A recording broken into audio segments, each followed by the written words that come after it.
Dans cette vidéo, on vous propose un exercice qui va vous permettre de démontrer qu'il existe une infinité de nombres premiers. Alors, pour résoudre cet exercice, vous aurez besoin d'un résultat important que je vous rappelle tout de suite.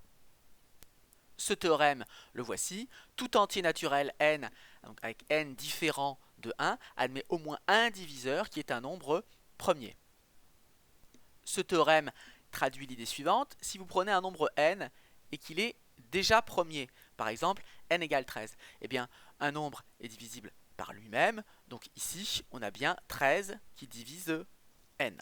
Bon, maintenant si n n'est pas premier, par exemple je prends 36, ça veut dire qu'on peut le décomposer, donc notamment 36, je peux écrire que c'est 4 fois 9.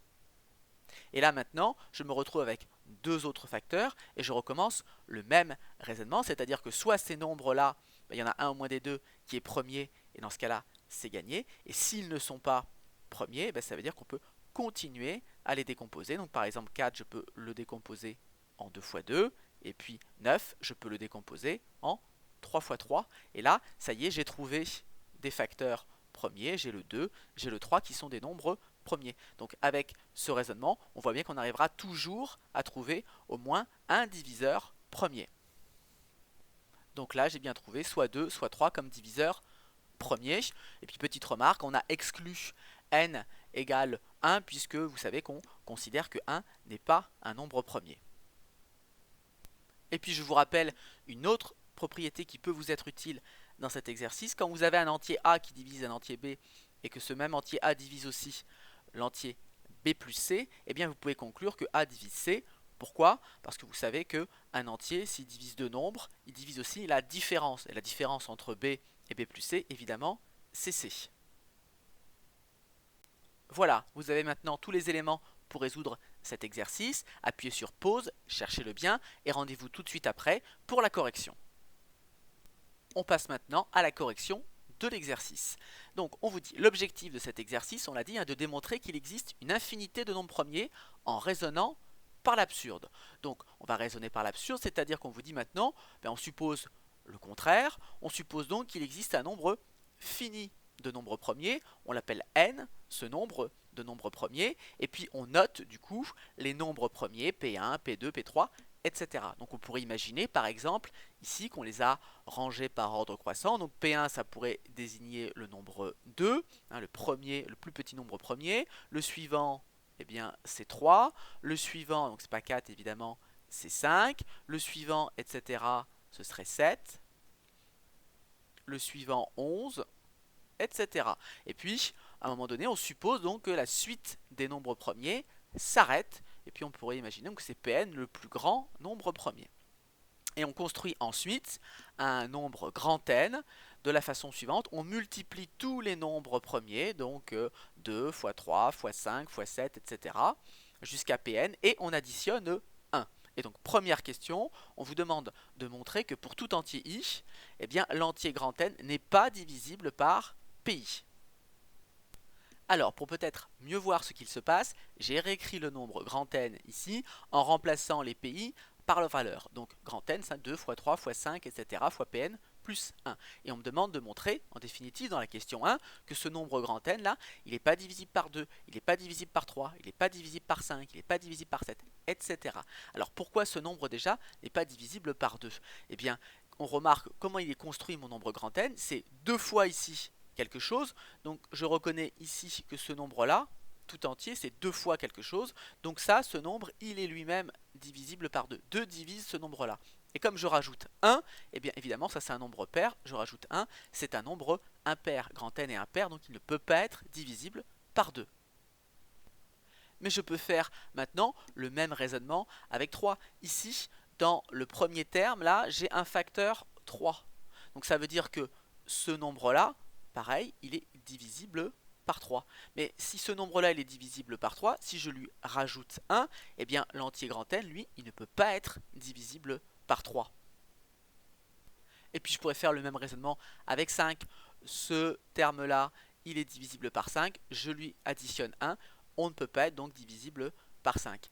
Comment dire ça maintenant rigoureusement? Eh bien, pour le rédiger de façon claire, on peut penser en fait à utiliser cette propriété puisque c'est exactement celle-ci. Si votre nombre pi, ici, il divise grand N, et si votre nombre pi, il divise ce nombre-là, eh bien obligatoirement, ça signifie que votre nombre pi, il divise 1. Eh bien, ça, c'est pas possible. Donc écrivons-le. Ici, pour tout entier i, donc on a pi, on a dit qu'il divise le premier terme, hein, le produit de tous les nombres premiers. Donc maintenant, si pi divise n, donc ça veut dire que pi divise p1 fois p2, etc., plus 1. Ben donc on peut maintenant exactement ici appliquer la propriété. Le a, ici, c'est le nombre premier pi. Le b, eh bien c'est le produit ici des pi. Et le c, évidemment, c'est 1. Donc j'ai pi qui divise ce produit-là, pi qui divise le produit plus 1. Bah donc ça signifie que forcément pi divise 1. Et ça c'est absurde, évidemment, puisque un nombre premier ne divise pas 1. On est bien d'accord, 2 ne divise pas 1, 5 ne divise pas 1, 3 ne divise pas 1, etc. Par contre c'est le contraire, ne confondez pas. 1 divise tous les nombres, mais aucun nombre ne divise 1 à part évidemment 1 lui-même.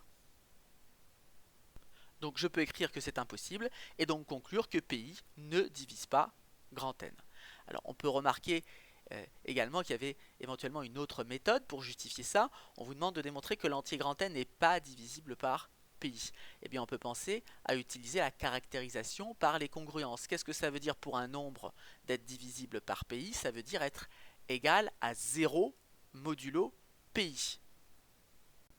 Donc montrons par exemple que le nombre grand N n'est pas divisible par P1 avec les congruences. Et bien donc on veut calculer modulo P1 grand N. Mais modulo P1, eh bien comme j'ai des multiplications ici, des additions, je peux remplacer un nombre par sa valeur modulo P1. Bien, modulo P1 par exemple, P1 c'est 0. Donc si je remplace P1 par 0, je m'aperçois que tout le premier terme ici, il vaut 0, modulo P1, et j'additionne 1, conclusion, grand N, il vaut 1 modulo P1. Il ne vaut pas 0. Donc je sais que grand N n'est pas divisible par P1. Et évidemment, ça marche avec n'importe quel PI. Donc on pouvait également rédiger cette première question en utilisant le langage des congruences. On peut passer maintenant à la question 2. On vous demande de conclure. Donc prenons un petit peu de recul sur l'exercice. On rappelle, on veut démontrer qu'il y a une infinité de nombres premiers. Et on vous a expliqué qu'on faisait un raisonnement par l'absurde.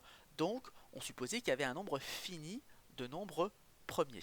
Ici, si on me demande de conclure, il faut donc que je trouve le côté absurde dans ce qu'on a écrit.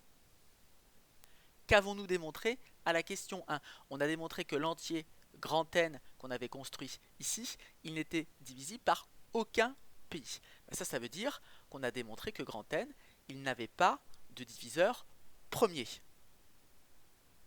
Et bien c'est là que vous devez penser à utiliser le théorème que je vous ai rappelé tout à l'heure. On a rappelé donc tout à l'heure que tout entier naturel différent de 1, il avait au moins un diviseur premier. Eh bien on tient là notre contradiction, notre absurdité, puisque nous, on a démontré ici que notre nombre grand N, lui, il n'avait pas de diviseur premier, puisque les diviseurs premiers, avec notre hypothèse, il y en a un nombre fini ici, et il n'y en a aucun qui divise grand N. Donc je peux écrire, d'après la question précédente, N n'a aucun diviseur premier. Et bien c'est ça qui est absurde, puisqu'on sait que tout entier N, différent de 1, a au moins un diviseur premier. Voilà notre contradiction. Conclusion, l'hypothèse qu'on a faite au départ, c'est-à-dire il existe un nombre fini de nombres premiers, elle débouche sur une contradiction, donc elle est fausse, et donc je peux conclure qu'il existe bien une infinité de nombres premiers. Une dernière remarque avant de conclure cette vidéo. Maintenant on sait qu'il existe une infinité de nombres premiers. Supposons qu'on construise un entier grand N comme ceci en multipliant les premiers nombres premiers, et puis on s'arrête ici à un entier, à un nombre premier Pn, et on lui rajoute 1. Donc ce nombre grand N, on l'a démontré à la question 1, il n'est divisible ni par 2, ni par 3, etc. jusqu'à Pn. Bien, mais le nombre grand N, lui, c'est pas forcément un nombre premier. On n'a pas construit comme ça un nouveau nombre premier. On a simplement construit un nombre qui n'était divisible par aucun des pays jusqu'à Pn. Donc soit ce nombre grand N est premier, mais il ne l'est pas forcément. Il peut simplement être divisible par des nombres premiers plus grands que Pn. Bien, voilà, cette vidéo est maintenant terminée. Comme d'habitude, si vous l'avez appréciée, n'hésitez pas à la partager et à la liker.